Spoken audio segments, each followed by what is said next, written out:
Bibliophiles of the internet. I recently read 3 sapphic holiday romances, and today I'm here to review them for you in case you would also like to read them this holiday season yourself. First, a quick disclaimer. I was gifted review copies of each of these books from publishers in one way, shape, or form, but all opinions are my own, of course. This is not sponsored or partnered content. I was not approached to make dedicated content for any one of these books, and putting them together in a themed video like this was entirely my choice. With that out of the way, let's get right into it with Make the Season Bright by Ashley Herring Blake. I was gifted a finished copy courtesy of Berkeley Romance, and I also listened to the ALC provided by Libro FM, which is read by Kristen DiMercurio. This is a contemporary adult romance about two musicians and ex-fiancés, Charlotte and Brighton, who have been living their separate lives for the past 5 years, ever since Brighton left Charlotte at the altar. Now, despite the fact that Charlotte lives in New York and Brighton lives in Nashville, they're both invited by close friends to come spend the Christmas holiday in Colorado. But they don't just end up in the same state. It turns out that they've been invited to stay in the very same house. Content warnings for alcohol use and depictions of drunkenness, mentions of parental abandonment and neglect, and some explicit sexual content. One thing I appreciate about this holiday romance, which might sound strange at first, is that it's as messy as it is romantic. There's a lot of legwork this story has to do in order for the characters to get to a place where they're able to actually explore the romantic and emotional connection between them.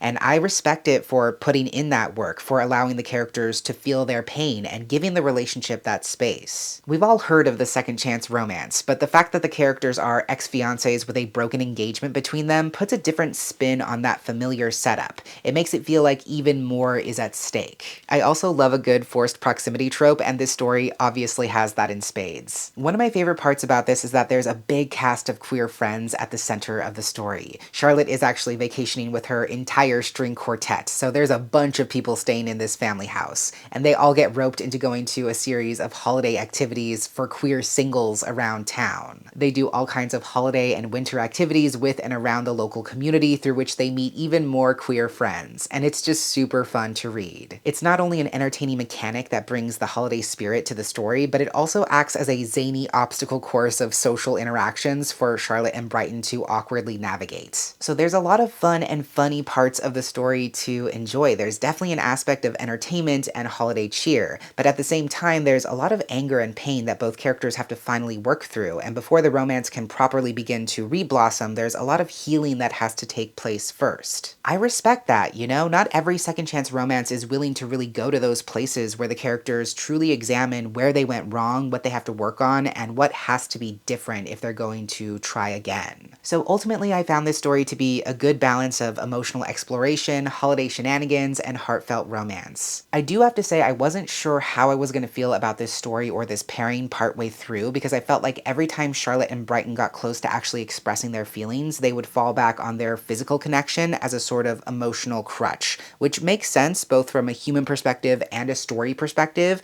but it did initially make me very nervous. I do think Ashley Herring Blake somehow pulls it out in the end, but there were a few questionable moments, and obviously a lot of conflict in this story could have been easily avoided if the characters just took time to have one serious conversation. So if that's something that bothers you as a romance reader, you might take issue with the story in that sense. But overall, I enjoyed this. It was a refreshing spin on a familiar holiday romance set against the backdrop of this perfectly Christmassy small town in Colorado. I thought it was a great way to kick off the holiday season, and I gave it a strong 4 stars. The next sapphic holiday romance I picked up was I'll Be Gone for Christmas by Georgia K. Boone, which I picked up as an ARC at ALA, but has since been published by Avon Books. I listened to the audiobook, which is read by Angel Pien and Karen Molina White. This is a dual POV story very much inspired by the holiday. It's about 2 women, Bee, who comes from the San Francisco tech community, and Clover, who comes from a small town in Ohio, and they are both having a tough run up to the holidays. They decide the best way to escape their problems is to literally get away. So they use a popular house swapping app called Vacate to essentially trade places for Christmas. Content warnings for explorations of parental death and grief, experienced homophobia, specifically experienced by a child from a parent, and some fade to black sexual content. I do want to clarify that the 2 characters pictured on the cover are not in a sapphic relationship together. They are the 2 main POV characters in the story.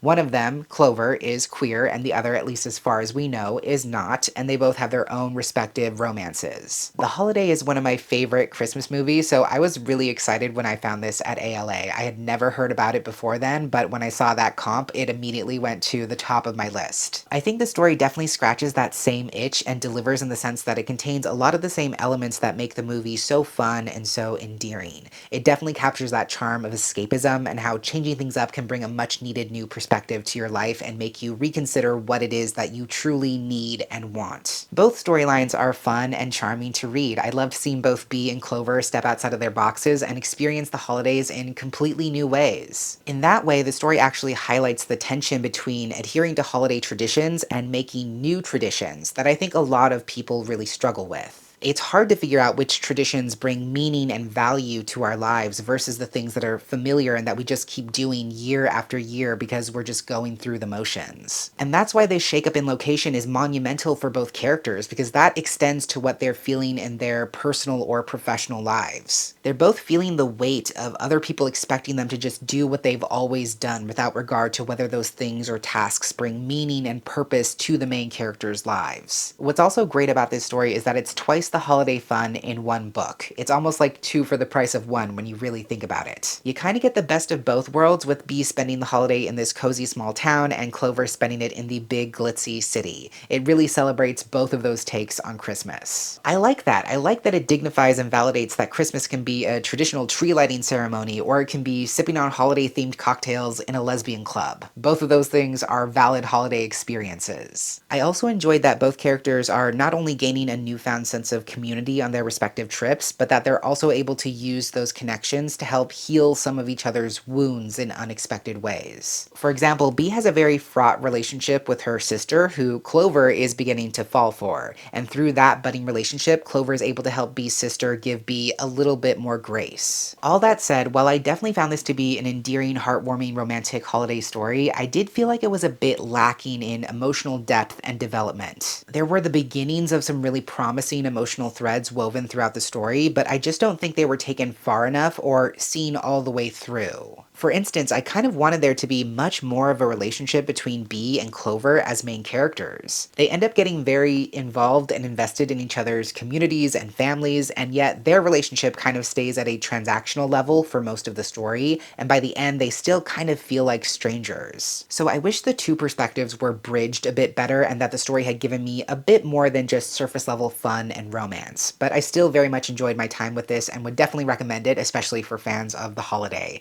In the end, I gave this 3.5 stars. And to round things out, I also read a YA holiday romance that was Make My Wish Come True by Rachel Lippincott and Allison Derrick. I was sent a review copy by Simon Teen, but it was officially released on October 1st. This is a second chance childhood friends to lovers holiday romance about this ultra-popular teen actress named Arden James, who came from a small Christmas-obsessed town. But after being in Hollywood for the past 4 years, she's kind of accidentally built up this party girl image of herself. She is so close to snagging this really important role in her dream project with her dream director, but he knows about her reputation, so she lies and says that she'll finally be going home for the holidays to spend some time with her long-time, long-distance girlfriend and spread some wholesome holiday cheer. She and the director basically come to an agreement where if she can prove herself to be this charming small-town girl and generate some positive press over the holiday, he will give her a chance. Now she just has to convince her ex-best friend and first crush, Caroline, to not only forgive her for breaking contact when she left all those years ago, but also go along with this harebrained scheme where they will go on 12 public holidays leading up to Christmas. Content warnings for explorations of parental neglect and abandonment, and some instances of underage drinking, as well as brief references to past drug abuse. This was also really fun to read. Is the premise absolutely convoluted to hell? Yes. Is it still a heck of a good time? Also yes. A lot of Christmas romances are set in these idyllic small towns that are very cozy, very quaint, and this story definitely hits on those familiar notes, but also puts a nice spin on that classic setting and premise. The story is able to use the fake dating trope and the conceit of these 12 holidays to allow the characters to reconnect with their home, their communities, and their families.